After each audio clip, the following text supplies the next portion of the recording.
Hi guys, I'm going to go ahead and read you another chapter from the Tales of Despereaux. We are on chapter 5, The Hunt for a Rat. Remember that Rescuro went into the soup of the queen and she did not like that obviously and did not want the rat in her soup or in the castle. So now they're all chasing after him, trying to catch him. Again, kind of reminds me of Ratatouille if you've ever seen the movie. So we're reading The Hunt for a Rat. And I would love to hear if you're liking this book or not. And just to see how you're feeling about it and if you're listening. So, The Hunt for a Rat, Chapter 5. Over there, yelled a guard. Rescuro raced across the floor with the guard's large metal boots stomping close behind him.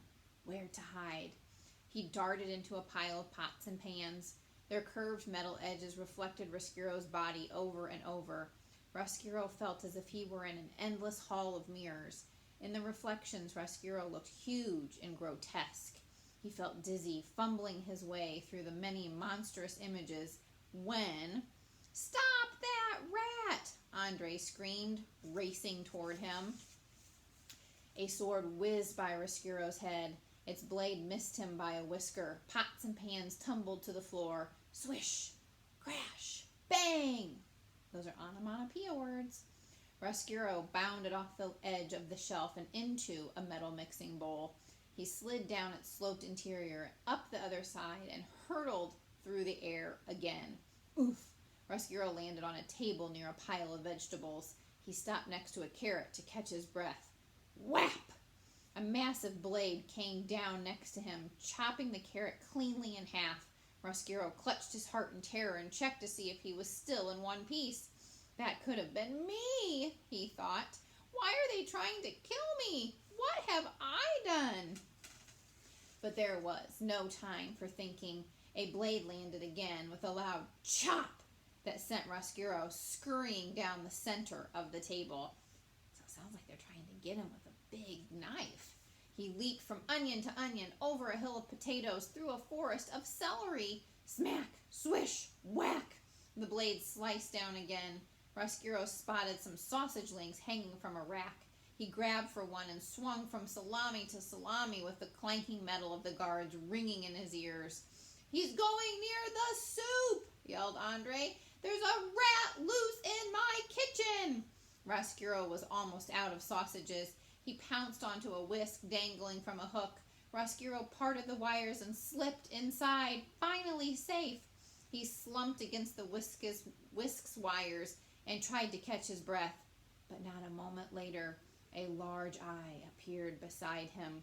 A guard was peering through the wires like a giant looking in a window. "Ah!" Rescuro screamed. "If I can just tell!" The guard grabbed the whisk and wielded it like a mace.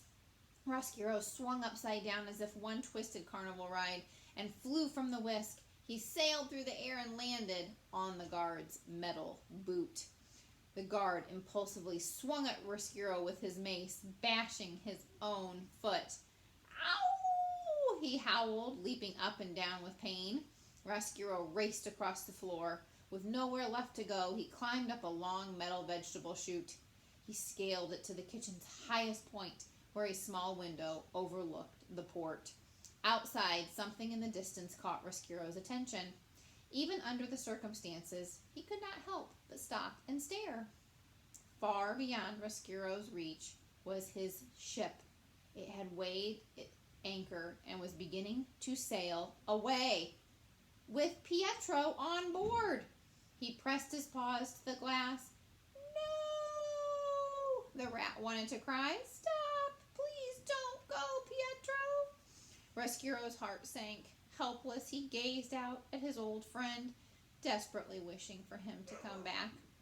So lost was the rat in his own thoughts, he had nearly forgotten he was in terrible danger.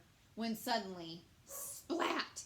He was reminded by a large tomato that whooshed past his head and smashed against the window pane.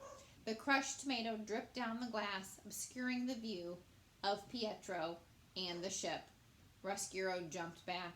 He lost his balance and slid down the chute toward the huge cauldron of soup No, no, no, yelled Andre. Not there.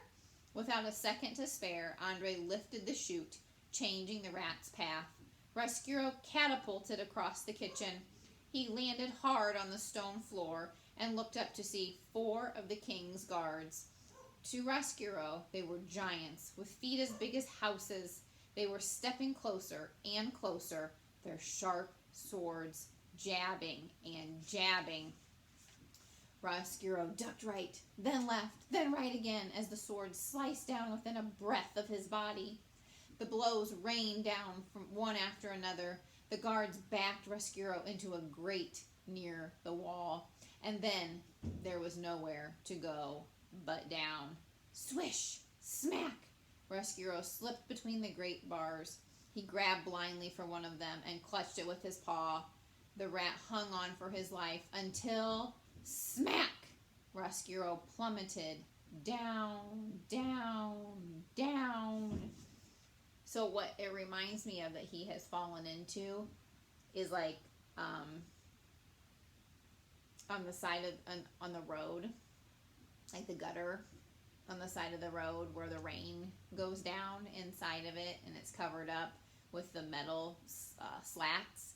So if you ever are on the road and there's a little metal opening and the rain goes down in there, it sounds like that's what Rescuro has fallen into, because it said that he hung on and then he fell down, down, down.